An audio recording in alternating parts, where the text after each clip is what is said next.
Well, joining me now is security expert Padraic O'Reilly, the co-founder of CyberSaint Security in Boston. Thank you very much for joining me. One assumes that America's critical infrastructure is well guarded against cyber attacks. Has this shown that there are weaknesses in the system?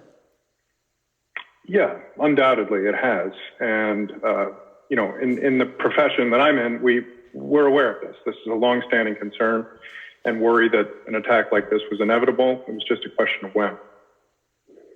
I have read reports that one of the weaknesses might have been that engineers at Colonial were working from home, and so DarkSide could get in, through that access point, I guess.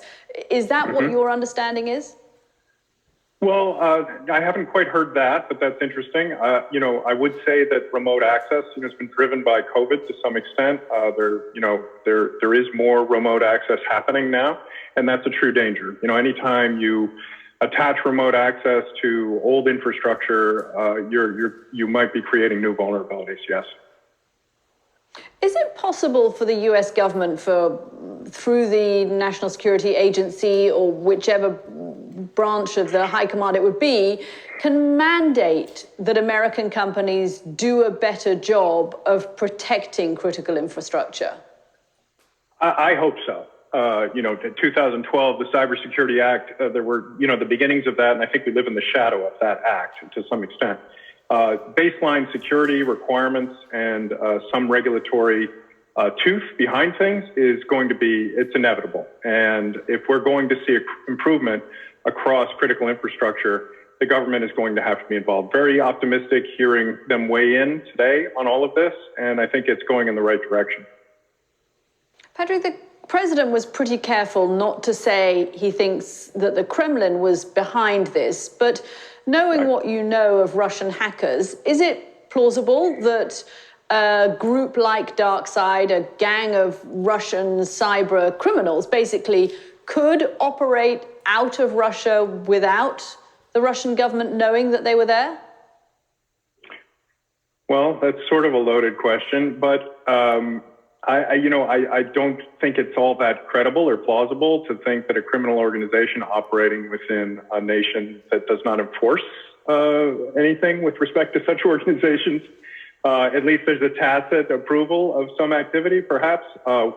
That said, we don't want this becoming political too quickly.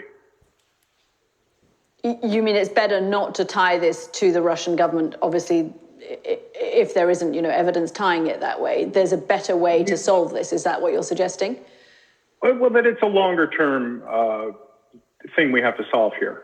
And forensics have to be done, and, it has to be credible. So we don't want to jump in and start, necessarily ascribing blame unless there's hard evidence. There's quite a lot of aging infrastructure in the United States. I mean, aging, physical infrastructure, but also aging tech infrastructure already. Does that pose another vulnerability for the US? Oh, massive challenge. And, in the infrastructure bill that came out, there has to be more included for cybersecurity. Aging infrastructure, some of those protocols on those machines and devices predate the internet. Things are migrating to the cloud, so security tends to be snap-on and ad hoc. It often creates as many problems as it solves.